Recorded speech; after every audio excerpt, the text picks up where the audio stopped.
Everybody has got an opinion on what you have to do, where you have to go, when you have to go. It's like this when you're famous.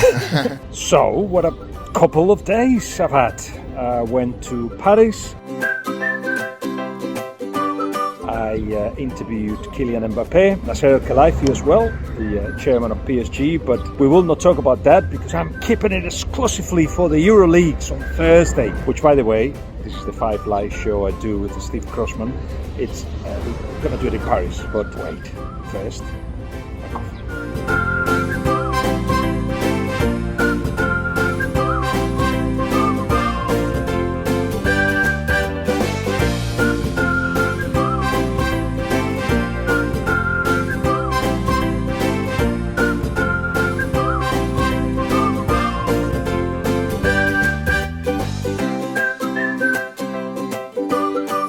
So the call from PSG came Sunday. What are you doing tomorrow? I was asked. And I'm like, well, I've got things to do to prepare for the Champions League final. Are you interested in potentially interviewing the chairman of PSG and Kylian Mbappé? It took me half a second to start looking for flights. So I made my way to Paris, of course, contact BBC, and I said, look, there is this opportunity. They said yes. To organize things on Sunday is not easy, but eventually we got on Monday morning a crew, and by that time I was already in Paris. And the idea was to talk to Kylian and Nasser after the press conferences. The interesting bit to come out of the press conference was basically Kylian explaining why he decided to stay at PSG. Mostly that he did not say no to Real Madrid, he said yes to Paris and France. Le club a envie de changer pas mal de choses sur le plan sportif. Et donc ça m'a donné vraiment cette envie de continuer parce que je pense que mon histoire elle n'est pas finie ici, que ce soit sur le plan collectif et même sur le plan individuel. Je pense que mon histoire ici elle n'est pas terminée et je pense que j'ai des beaux chapitres encore à écrire ici. This is important, I feel very important, because there's been a lot of, in Spain they call it pressure from Emmanuel Macron, the president of France, but also from other authorities, political authorities in France that wanted to convince him that, look, Real Madrid has won 13 European Cups and PSG have won none, so maybe you can help. Basically, eventually Mbappé felt that it wasn't the time to move. He's only 23. I had to ask him, okay, in 3 years' time, what will happen? And I wanted to ask him more. I wanted to know the exact moment the decision was made. Where was he? What was he feeling? Because everybody has got an opinion on what he does and what he should do. So how does he feel about that as well? I wanted to find out where joy is right now. What is the joyful thing in life for him? Because he's 23 and he's got money, power and authority. Because the club now will listen even more to his views. That's what we crave in life, isn't it? Power, the opportunity to change things, authority, the opportunity to actually have people following those things that you want to do, and money to get to where you want to get to. We all need it. At 23, you've got everything. What is joy? I asked him that as well. There is a time when you have to say, right, I'm going that way and not that way. Do you remember when it happened? Were you at home? Who did you call? I was at home after 100 meeting. It was last week. Last week I made the decision to stay. I say to first of all I say to the president of Real Madrid, Florentino Perez, because I have a lot of respect for him and for the club. I think it was important to say personally that I'm not gonna go. I think is that to be a great player, to be honest. And everything was great, was good because we have good relationship. And after I said to the club and PSG that I will stay and I will stay a little bit more in the club. Everybody has got an opinion on what you have to do, where you have to go, when you have to go. It's like this when you're famous. But how'd you deal with that? Relax because I'm 100% focused on my game, on the football, and I know a lot of people are gonna talk because it's good to talk about it. It was good to talk about it.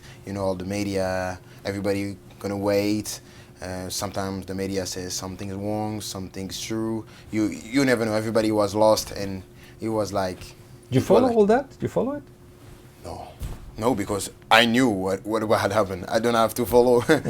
But it was like this. And during the season, I was focused 100% because I had individual goals, collective goals, and it was important to stay focused on the pitch. And after to make my decision when the season is over. You wrote a letter in which you say, from a very young age, instead of dreaming about life, I have preferred to live my dreams. You now have more money that you need. You have authority within the club. So I think the next thing is to search for joy, for enjoyment. Where do you find that joy that made you a footballer in the first place? I think the most important is to keep the pleasure to play. To keep the pleasure to play. I have the patience since I started to play football. Thanks to God, I became professional. I play amazing games. I'm reading important games. I played the World Cup. I won the World Cup. So I'm happy. I just want to continue in this way. Always give pleasure to people because I was young. I was in the stadium. I enjoyed the time when I came to watch some players, and now it's my turn to give pleasure to people, and to be respectful. To be respectful on and off the pitch. I try to be an example because I know a lot of young guys watch me all the time, and I want to give to them the best way to enjoy his life, even if he's not football player, even if it's on other things. You have to enjoy and to stay focused on the real things of the life. I think that's it. Oh, Real Madrid, is that over? Is that dream over? Never over. Never over. The only thing is now I sign a new contract, 3 years more, and you never know what can happen in the future. It's for that I gave up to think about the future. I think only in the present, and the present is I sign a new contract, 3 years more in Paris Saint-Germain. What I saw was a young man, very confident. He speaks 3 languages, of course, and showed in English that he's capable to transmit his emotions and his thinking very clearly. But at 23, don't you have doubt? I remember not being sure of what I had to do. In fact, I'm different. I basically just go with the flow a little bit. I didn't have a clear path into what I wanted to do. Kylian has got that, so much so that I think that path goes via, sorry, I have to say it, Madrid at some point. He said it himself. But there were more things that I found fascinating. We were in a little room with the cameraman, producer, and myself, and I thought we were going to get Kylian and perhaps the press officer of PSG, but we actually got a little bit of an entourage. There was 5 or 6 people there in a very tiny room. I hope that you still got a glimpse of how he thinks and what he's like. I did, and I'm sure that we'll cross paths in the future. It's interesting how this season started with me meeting Leo Messi and finishes with meeting Kylian Mbappé. On Messi, he's nowhere to be seen. It's amazing. There's a banner at the front of the stadium celebrating the title, and you see him, there's a picture there, but as big as others. He's gone from being center of the world at Barcelona, 7-time Ballon d'Or winner, to actually, with the difficulties that he had in Paris, be just another star at PSG. But with the new contract of Mbappé, I think the balance is going to change. That Mbappé will be at the center, focal point of PSG, something that he had complained in the past that he wasn't getting enough of that. Well, he will, and that means everybody will have to adapt to it, including Leo Messi next season. So that's going to be a fascinating situation. Anyway, I'll leave it here. This is it, and I just hope that you join me on the next one, which I'll film possibly tomorrow, looking ahead at the Champions League final. That's been my week. What